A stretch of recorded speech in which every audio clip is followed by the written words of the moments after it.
Imagine um mundo onde o preço de tudo é uma corrida contra o tempo. De manhã, o leite custa R$ 10. À tarde, ele já subiu para 15. No Brasil dos anos 90, isso não era ficção científica. Era a vida real de milhões de brasileiros que viam o dinheiro derreter na mão. A inflação era um monstro faminto que devorava o seu poder de compra antes mesmo de você chegar ao caixa do mercado. Oi, eu sou a Cap e hoje vamos mergulhar na história de como um truque de mágica econômico salvou o nosso país do abismo. Para vencer esse monstro, o governo tentou de tudo.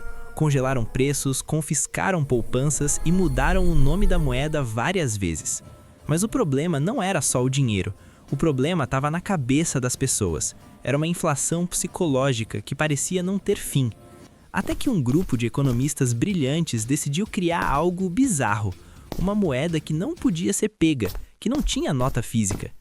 Eles criaram a URV, a Unidade Real de Valor, uma moeda fantasma que serviu como uma ponte para o nascimento do real. Prepare-se para entender o maior hack da história da economia brasileira. Vamos voltar para o tempo da hiperinflação. Naquela época, a inflação no Brasil chegou a bater 2.000% ao ano. Isso significa que os preços dobravam em questão de dias. As pessoas corriam para os supermercados assim que recebiam um salário. Se esperassem até o dia seguinte, o dinheiro compraria metade das coisas. Era comum ver os funcionários dos mercados trocando as etiquetas de preços o dia inteiro. Era um trabalho sem fim e desesperador. O Brasil sofria de inflação inercial. O comerciante subia o preço hoje só porque achava que o fornecedor ia subir amanhã. Era uma profecia autorrealizável. O medo de perder dinheiro fazia com que todo mundo aumentasse os preços preventivamente. Governos passados tentaram o choque. O Plano Cruzado congelou tudo, mas logo faltou produto nas prateleiras e o mercado negro surgiu. Depois veio o traumático Plano Collor. Em uma manhã, o brasileiro acordou e descobriu que seu dinheiro no banco estava bloqueado. Imagine a revolta. O governo pegou as economias das famílias para tentar segurar a inflação à força. Foi um desastre social sem precedentes. Nada disso resolveu o problema central, a falta de confiança. Ninguém acreditava mais que o governo conseguiria domar o dragão. Foi nesse cenário de terra arrasada que uma nova equipe econômica assumiu o desafio, sob o comando de Fernando Henrique Cardoso. Economistas como Pércio Arida, André Lara Rezende e Edmar Bachar sabiam que não adiantava mais usar a força bruta do Estado. Eles precisavam de uma estratégia que mudasse a percepção de valor do povo brasileiro, algo que desse uma referência estável. Eles entendiam que o brasileiro já usava uma moeda paralela para se guiar, o dólar americano, mas eles não podiam dolarizar o país. Então, eles pensaram: e se criássemos a nossa própria unidade de medida estável, mas que não fosse uma moeda de troca imediata? Em março de 1994, nasceu a URV, a Unidade Real de Valor, uma moeda fantasma que serviu como uma ponte para o nascimento do real. Prepare-se para entender o maior hack da história da economia brasileira. Vamos voltar para o tempo da hiperinflação. Em março de 1994, nasceu a URV. Ela valia exatamente o mesmo que $1, mas você não podia comprar pão com notas de URV. A URV era apenas uma tabela, uma referência.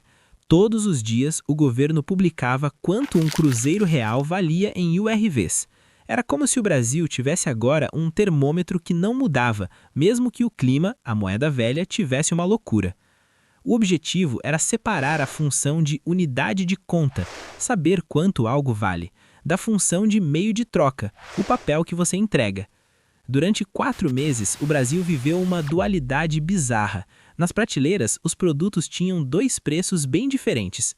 Um preço estava escrito em cruzeiros reais, e esse mudava todo santo dia, subindo sem parar para acompanhar a inflação. Mais ao lado, o preço estava escrito em URV, e esse preço ele não mudava. 1 litro de leite custava, digamos, 1 URV todo dia. Isso gerou um clique mental na população. As pessoas pararam de olhar para os milhares de cruzeiros e focaram na unidade estável. O brasileiro percebeu que o leite não estava ficando mais caro, era o cruzeiro real que estava ficando cada vez mais fraco.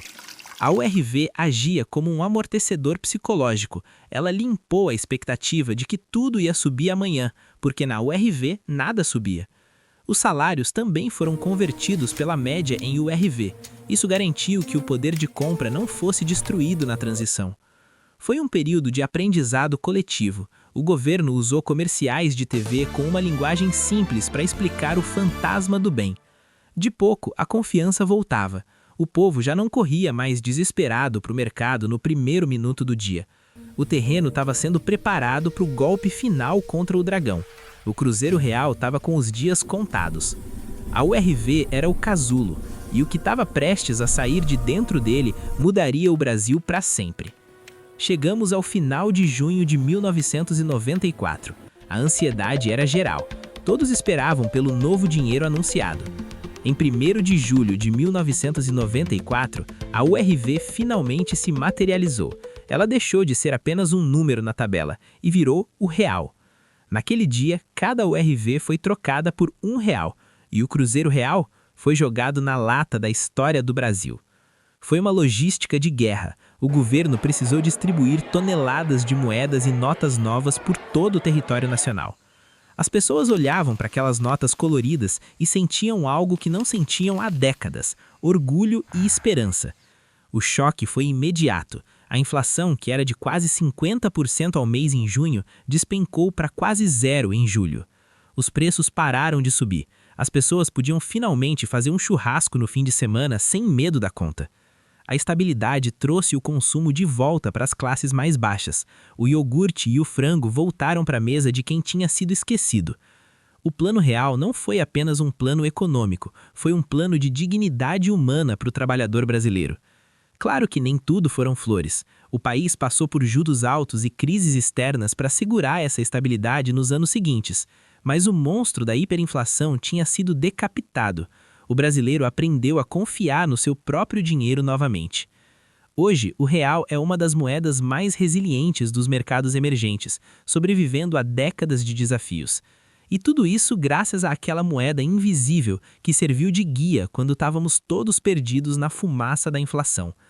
A lição da URV é clara: a economia é movida por expectativas. Se todos acreditam que algo vai dar errado, provavelmente vai.